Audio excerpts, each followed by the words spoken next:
When you've done your self-portrait, why not try doing a caricature of yourself?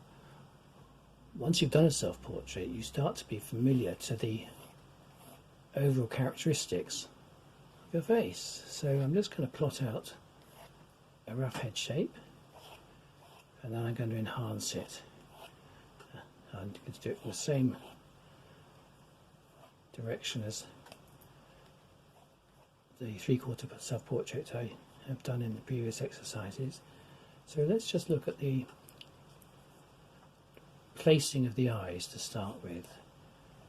Get the spacing right, and my eyes, the top lid slopes down very strongly like that, and the bottom lid sort of curls up like that.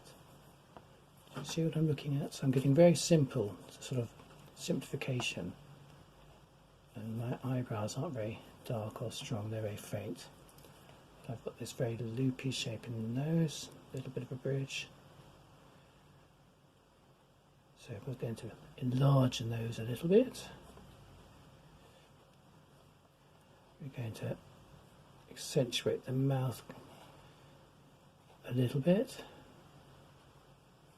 So the curve of the mouth. And we're going to again exaggerate the sort of bone structure, the fleshy structure a bit, and make my chin a bit bigger.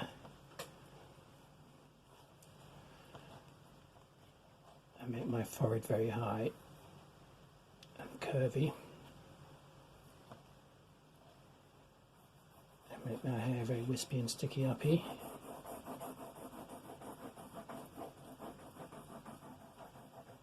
So we're doing the same shapes, but what we're just changing, if you like, the proportions, just bringing the sizes up. Let's make the ear a bit bigger. Same rough shape. And now if we go back to the eyes, so we're getting the, let's move it up so you can see the whole of the shape. So we're getting the overall characteristics. Let's see if I can do anything with the eyes. So we've got the upper lid, which is sort of half hidden by the way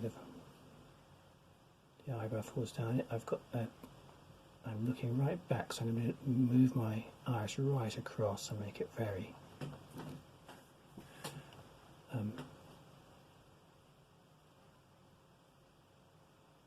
very strong, perhaps showing it a little bit more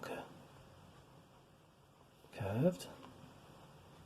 And we're going to do the same with this eye.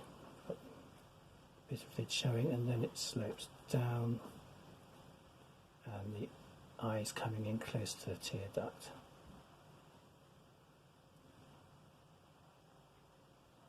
So just getting the same characteristics, but just an extra little bit of emphasis. In fact, the funny thing with characters is once you've done them like this, you can start sort of stretching the distortions more and more and more. So you can sort of make the mouth more pronounced, like this.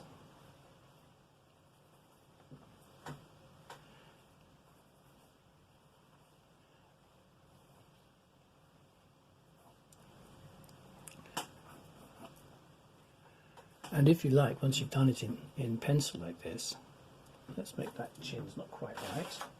So I'm going to just make the shape a bit more rounded here, not quite, there we go. And I've got quite a long neck, so let's, hang on, that's not very good. So we're going to go down in from there.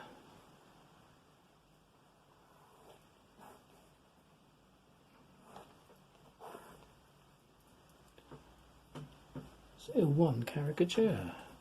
Let's just see. Oh, we haven't quite got the shape in. You can shade it in. You can paint them. You can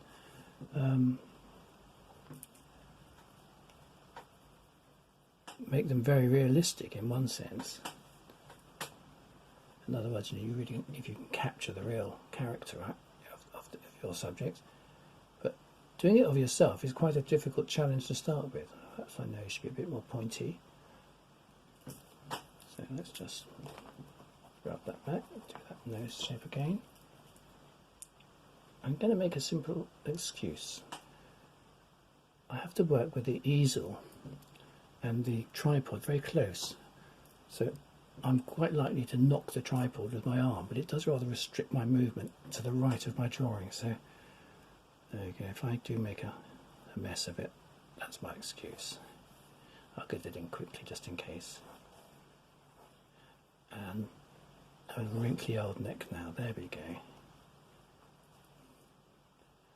And let's make the eyes a little bit stronger, so I've got the pupil much darker, and just colour the, or shade in the iris a bit now. Same on this one.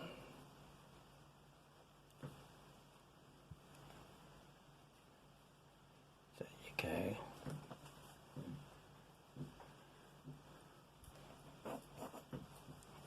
One caricature. So an exercise to try, and what I'm going to do in the next little clip, I'll do another video in a minute, doing a caricature of somebody else, and maybe that's something you can also try. Thank you for watching.